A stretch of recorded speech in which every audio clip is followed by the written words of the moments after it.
aqui, ó, é uma velocidade, ó.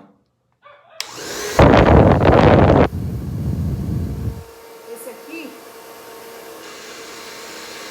é a segunda, tá? O primeiro que eu coloquei, ele tem um ar quente, porque esse secador, ele não tem ar frio.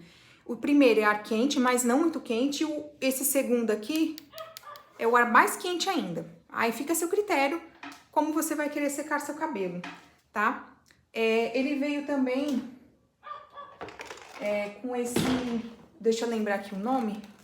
Tá falando aqui no manual.